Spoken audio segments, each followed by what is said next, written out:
An experienced climber on a solo ascent in the unforgiving Andes vanished without a trace in 2011. Officials suggested he likely slipped into a hidden crevasse or succumbed to altitude storms, but no gear, no tracks, not even a fragment of clothing was ever found. For 12 long years, the mountain kept its secrets. Then, after a violent avalanche tore open a sealed ice corridor, rescuers stumbled upon something impossible: a body preserved in a position that raised far more questions than answers. And beside it lay one object that should never have been there. The wind crawled across the Andes that morning like something alive, whispering over the frozen ridges as if warning anyone who dared to enter. It was into this pale, breathless dawn that Daniel Araya, the man who friends swore feared nothing, took his final, deliberate steps. Everything about him appeared controlled: the measured pace, the practiced breath, the calm tightening of his pack straps.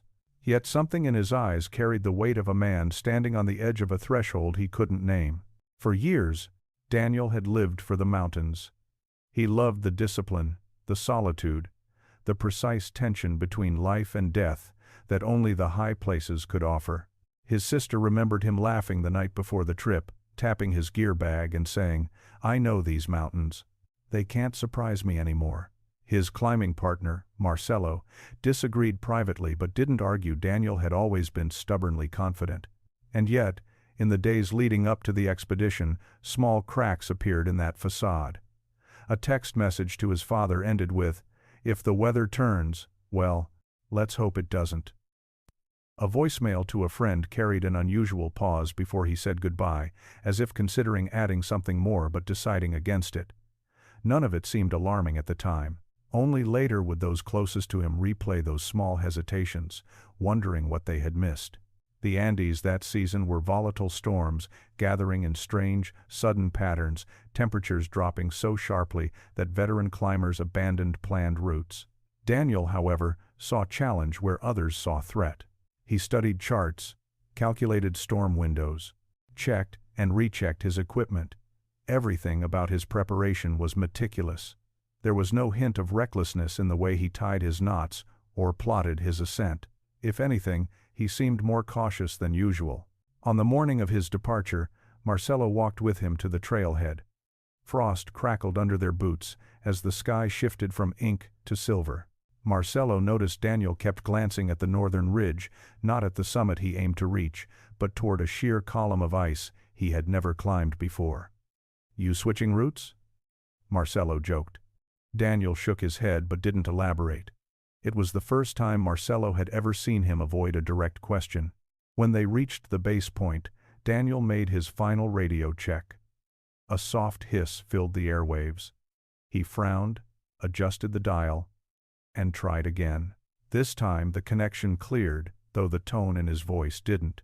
He reported stable gear, calm winds, and an expected ascent time of 8 hours.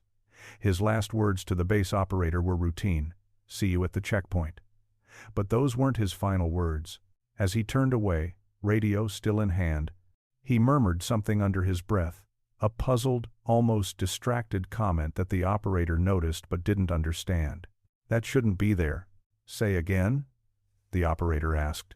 But Daniel had already clipped the radio back to his vest and continued up the slope without repeating himself.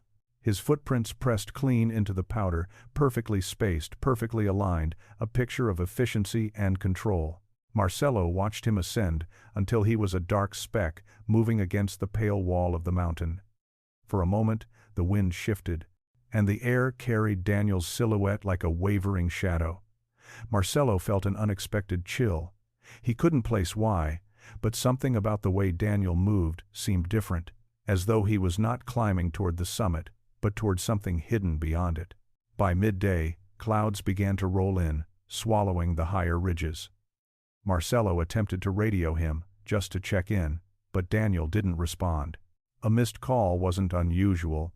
Mountains often swallowed signals, yet there was a growing tension in the silence. The last confirmed visual sighting of him came from a hiker descending from a parallel ridge. She reported seeing a lone climber standing still, facing into a narrow ice corridor, unmoving for several minutes, as if listening for something inside the mountain. Hours later, when Daniel failed to check in at the scheduled time, no one panicked. Not yet. Climbers ran behind schedule all the time. But the operator who'd heard him whisper that strange line couldn't shake the memory of it. That shouldn't be there. What had he seen? The question hung unanswered as the sun fell behind the granite peaks, and Daniel Araya walked into the part of the Andes from which he would never return. His final radio murmur suggests he encountered something unexpected on the mountain, something no one could identify. The storm hadn't arrived yet, but the mountain was already holding its breath. As Daniel climbed higher into the thinning air, the world around him narrowed into a quiet, colorless expanse where even the sound of his own breathing seemed swallowed by the cold. This part of the Andes was known among locals as La Franja Blanca, the White Strip, a region where wind carved shifting corridors of snow that could appear or vanish overnight. It was beautiful. It was deceptive. And on that morning, it felt strangely watchful. Daniel moved with confident precision, each crampon strike finding its place.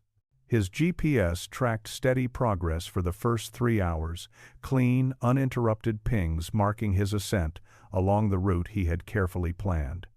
But the mountain had plans of its own.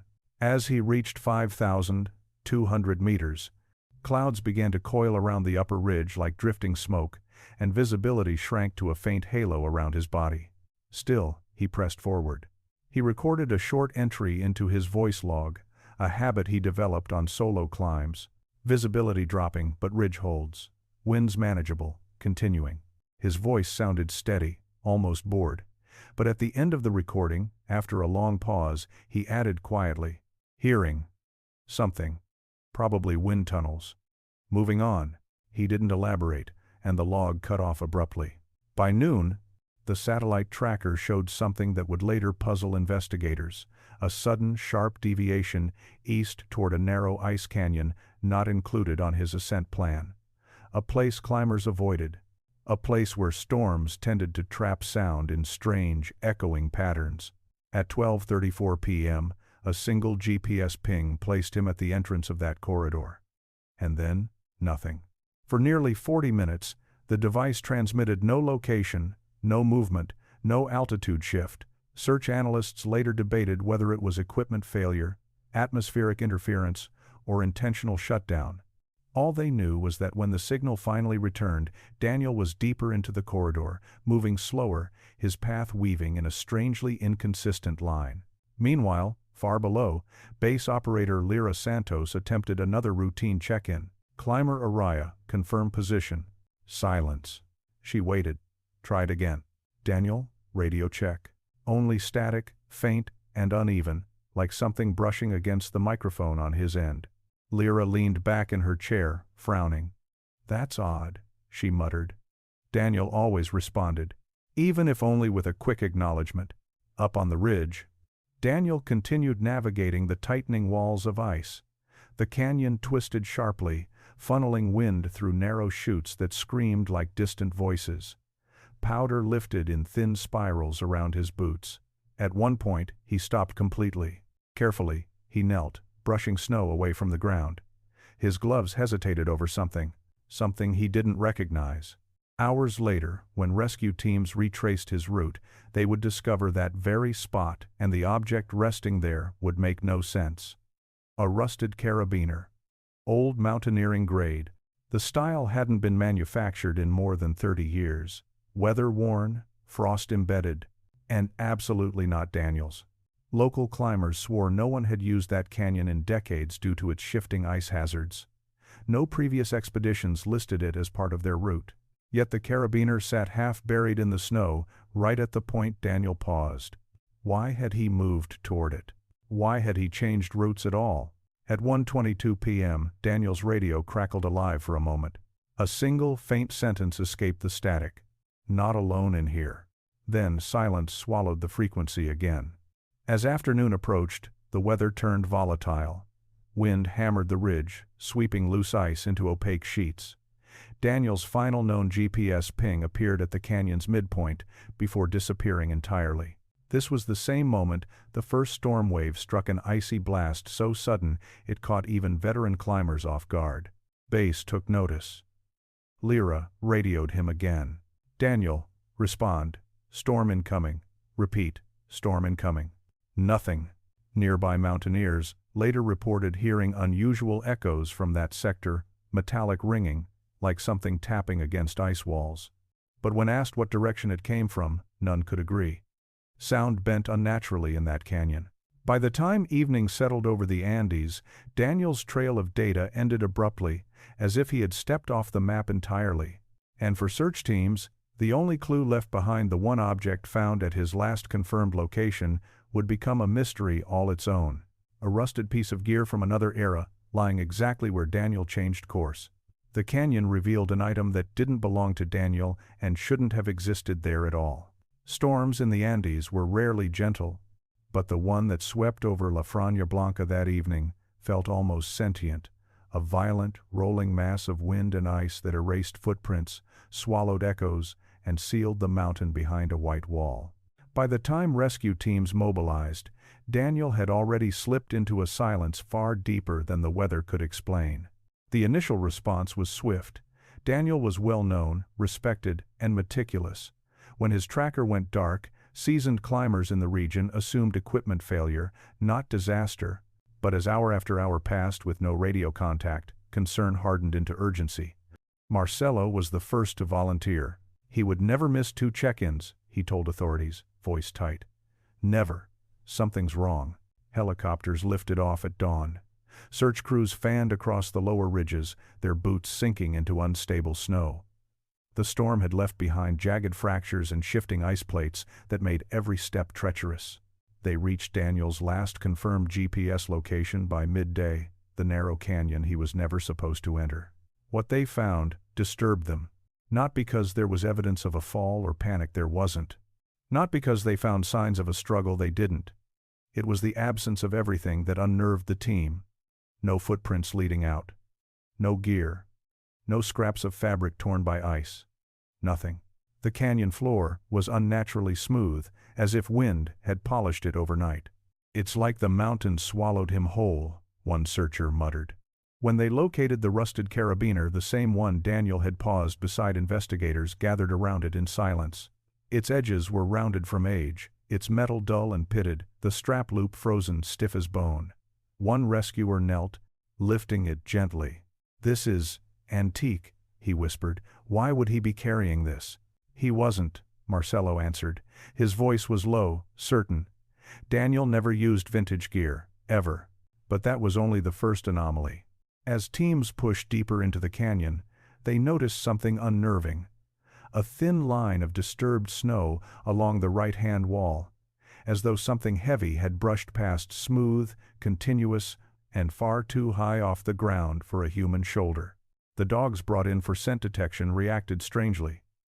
Instead of picking up a trail, they whined, circled, and refused to enter the narrowest point of the corridor. By the third day, the search radius expanded dramatically. Helicopters swept the ridges, probing crevasses with thermal sensors. Nothing. Not even a hint of a heat trace or body signature. The storm had erased the landscape too completely, too cleanly. On day 7, officials began building theories. Theory 1. A fatal fall. Possible, but no crevasse showed signs of collapse. And Daniel's route deviation toward the canyon had nothing to do with summit progression. Theory 2. Hypothermia-induced confusion. Dismissed quickly. His logs revealed clarity of mind up to his last entry. Hypothermia didn't explain the lost GPS time gap or the ancient carabiner. Theory 3. Intentional route change. Marcelo shut this down immediately. He wasn't improvising. Not on this mountain. Something drew him there. Yet none of the search teams could say what. As days turned into nearly 2 weeks, exhaustion and cold took their toll. The search effort began to shrink. Only a handful of climbers remained, the ones who refused to give up. Among them was a veteran named Ruiz, a man who'd spent 40 years navigating the Andes. Late one afternoon, as Ruiz swept the canyon floor one final time, he paused. "Quiet," he said suddenly. The others froze. For a moment, buried beneath the wind, there it was, a faint, rhythmic sound, metallic and soft, like something tapping gently against ice. Tap, tap, tap, irregular, distant, but unmistakable. "Is that him?" a young rescuer whispered. "No," Ruiz said, voice tightening. "That's coming from inside the ice." They followed the sound to a sheer frozen wall, blue and opaque. The tapping faded, returned, faded again, as if something behind the ice shifted and then went still. But when they struck the surface with tools, the ice rang hollow in some places, solid in others.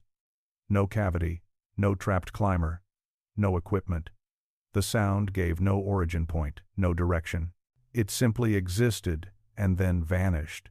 On day 14, with storms returning and hope thinning, the official search was called off. Reporters framed it as a tragic but common mountain disappearance.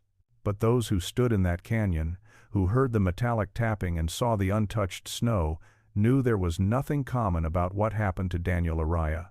And long after the search ended, Ruiz would confess something he never put in his report. "The sound wasn't echoing," he said softly. "It was answering." The searchers heard a metallic sound from inside the ice, but no physical source existed anywhere on the mountain. For most families, grief softens with time, but for the Arayas, time only sharpened the edges. Days turned to months, months to years, and yet Daniel's absence remained as stark as the snowfield where his trail abruptly ended. The mountain had offered no clues, no traces, not even a broken strap or fragment of fabric. It was as if the Andes themselves had sealed over him, erasing every sign he ever existed. His sister, Alma, refused to let the world forget. Each year, on the anniversary of his disappearance, she climbed part way up the approach trail and left a single lantern facing the canyon, a ritual she carried out in silence. Locals began calling her La Guardiana, the one who kept watch over a lost soul. But no matter how many lanterns she placed or prayers she whispered into the wind, the mountain never answered. The official report settled into a dusty government archive after only 2 months. Presumed death due to environmental exposure. But the people closest to Daniel couldn't accept a conclusion built on nothing. Even investigators privately admitted the case bothered them not because of what they found, but because of what they didn't. One veteran officer described it bluntly. "Disappearances leave patterns. Daniel left none. Nature doesn't clean up that neatly." Closure never came. Instead, the mystery began attracting attention first from amateur hikers, then from online forums, and eventually from a Chilean climber named Esteban Rojas, who would become the case's most relentless pursuer. Esteban wasn't chasing fame. He had lost a brother to the mountains years before, and recognized something unusual in Daniel's disappearance. He spent years collecting accounts from locals, meteorologists, mountaineers, even atmospheric researchers, searching for anything that might explain the silent void where Daniel vanished. His notebooks filled with conflicting testimonies. A shepherd who claimed he saw lights on the ridge the night Daniel disappeared. A retired ranger who swore La Franja Blanca had strange acoustics, like the ice talks back. A meteorologist who recorded an abrupt, localized temperature drop the very hour Daniel's GPS failed far sharper than the storm models predicted. Most of the claims were dismissed as weather oddities, or the kind of embellishments that swirl around tragic stories. But Esteban noticed something that others had overlooked. Sudden atmospheric pressure anomalies around the canyon appeared in multiple years, always during harsh winters, always in the same narrow corridor. "Mountains breathe," he said once during an interview. "But that place inhales." For 12 years, the case lived in this uneasy limbo, unsolved, yet unforgettable. Alma continued her annual lantern ritual. Marcelo avoided interviews, but kept Daniel's old climbing rope hanging by his door, a silent promise he could never voice. And Esteban made yearly treks to the canyon, taking measurements, photographs, audio recordings of the odd echo phenomena. Each year the mountain offered nothing new, until the winter of the 12th year. That season struck the Andes with a ferocity unseen in decades. Blizzards carved deep trenches into the ice fields. Avalanches thundered through previously stable sections. The entire region shuddered under the weight of shifting white giants. Among the recorded events was an unusually massive ice slide in La Franja Blanca, one violent enough to reshape parts of the canyon itself. Esteban was among the first to review drone footage of the slide. As the camera skimmed across the shattered landscape, he froze the frame. There, half tumbling within the churn of collapsing ice, was something dark. Not rock, not gear. Something with shape, a shape that shouldn't have been moving the way it did. He replayed the footage again and again, his breath tightening. Eso no puede ser. That can't be. But it was. For the first time in 12 years, the mountain had returned something. The avalanche footage reveals a dark, human-shaped form, tumbling within the broken ice, a shape that couldn't possibly be where it appeared. The avalanche struck with a violence that tore open the mountain like a wound. Walls of ice that had stood solid for decades collapsed into a roaring white torrent, thundering down the canyon where Daniel had vanished 12 years earlier. Locals said they felt the tremor in their bones. Researchers monitoring the region described it as a structural shift inside the glacier, as if something deep within the ice had finally broken free. Within hours, emergency teams deployed drones to assess the damage. The footage was chaotic, long scars carved into the snowfields, fractured blue pillars of ice leaning at unnatural angles. But it was Esteban who noticed the anomaly first. As the camera swept past a cavern newly exposed by the slide, a dark shape rolled through the swirl of broken ice. Human-shaped, distinct, and impossibly preserved. He replayed the sequence, frame by frame, his throat tightening. The figure didn't tumble like debris. It turned, almost gently, carried by the shifting ice, limbs stiff, face obscured beneath frost. Not a skeleton, not scattered remains. A body. Frozen, intact, and shockingly recent-looking. Esteban contacted authorities immediately. The mountain gave him back, he said, voice trembling. But something isn't right. Rescue teams hiked toward the avalanche site at dawn, crunching through unstable fields of shattered ice. The air was razor-thin, carrying the metallic scent of fresh fractures. When they reached the newly revealed cavern, several climbers stopped in unison. There, suspended half within a block of translucent ice, was the unmistakable silhouette of a man. His clothing, though faded and stiff, matched the colors Daniel had worn. His posture was unnatural. One arm extended forward, fingers curled as though reaching toward something just beyond his grasp. His other hand pressed against the ice wall behind him, frozen mid-motion. But the most disturbing detail wasn't his position. It was what lay beside him. Half buried in the ice, inches from his outstretched hand, was a climbing tool, but not one of Daniel's. Not modern at all. Its wooden handle was darkened with age, its metal head irregular, hammered by hand, the kind used by mountaineers from half a century earlier. Why would this be here? One rescuer murmured. Did he find it? No. Another whispered. He was reaching for it. The team worked to extract the body with surgical care, melting and chiseling away layers of ice. As they revealed more, the strangeness multiplied. His expression, once the frost was carefully cleared, showed neither panic nor pain. Instead, his eyes were half open, frozen mid-focus, locked toward the antique tool. A medic examined the position of his limbs and frowned deeply. "This isn't a fall posture," she said. He wasn't tumbling, he was bracing himself, like he was trying to crawl toward something. The wooden-handled ice axe was removed next.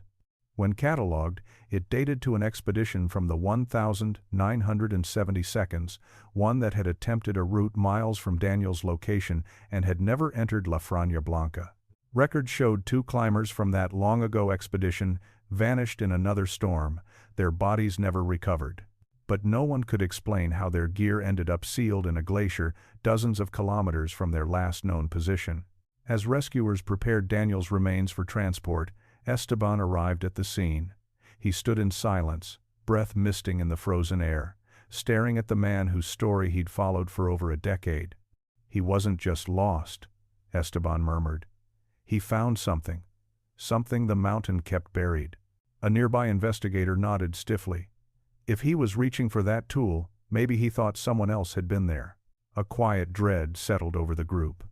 Because if Daniel had encountered evidence of climbers from decades past and died moments after reaching for it, then the mountain had hidden more than just his body. It had hidden a connection.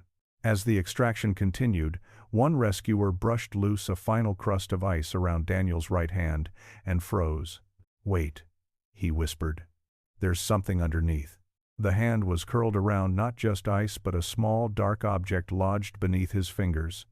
Something the glacier had kept concealed until now. Inside Daniel's frozen hand was a mysterious object, one that rescuers hadn't yet identified and that should not have survived inside the ice at all. The object was no larger than a matchbox, encased in a thin rind of ice that glittered under the rescue lamps. As the medic cleared the final frost from Daniel's hand, everyone leaned in, expecting a relic, perhaps a compass, a piece of old climbing gear, a personal item he had carried unknowingly into the canyon. But what emerged was far stranger. It was a metal tag, rectangular, blackened by age, etched with numbers so worn they were barely legible. When the medic wiped it clean, an uneasy silence fell over the group. 1973. "Expedition," she murmured. And then the final line, "Missing. Presumed lost." The air tightened. That expedition had vanished decades before Daniel ever set foot on the mountain. No bodies recovered. No equipment found. Their disappearance had grown into local legend, another tragedy swallowed by the Andes. But now, their identification tag was here, clenched in Daniel's frozen hand. Investigators exchanged looks sharp with disbelief. "Did he find one of them?" a rescuer whispered. "Or did one of them find him?" someone else muttered. The body was transported to a temporary shelter for examination, the mountain groaning under shifting winds, as if resisting the intrusion. Inside the warmed tent, forensic analysts worked swiftly. They confirmed what the ice had preserved unnervingly well. Daniel had died within hours of his final GPS ping. There were no signs of a fall, no shattered bones, no blunt trauma. Instead, his cause of death appeared to be hypoxia, combined with extreme cold exposure, but the timeline didn't make sense. Hypoxia, that sudden, in that position, suggested he had been disoriented or overwhelmed, possibly startled. Something had made him stop moving. Something had made him kneel and reach. Something had made him grip the tag so tightly it remained locked in his hand until the glacier broke open 12 years later.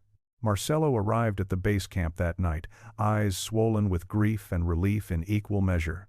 He stood over Daniel's preserved form for a long time before speaking. He wasn't confused, he said quietly. He saw something. Or someone. One of the investigators approached him. "Did Daniel ever mention that 1973 expedition? Any reason he'd look for them?" Marcelo shook his head. He didn't even know they'd been in that region. But Esteban, standing near the lanterns, added softly. He knew something wasn't right the moment he changed course. He went into that corridor for a reason. Theories erupted like aftershocks. Theory 1. He discovered remnants of the old expedition. But why was the gear sealed so deeply inside the glacier, nowhere near the expedition's last recorded position? Theory 2. Pressure shifts forced old artifacts upward. Possible, but glaciologists insisted the canyon's ice moved downward, not upward. Theory 3. He followed sounds echoes of metal carried through ice tunnels. It matched Daniel's radio comment. "Not alone in here." But sound alone couldn't explain the tag in his hand. A quiet dread coiled through the tent as Esteban reviewed Daniel's logs from earlier that day.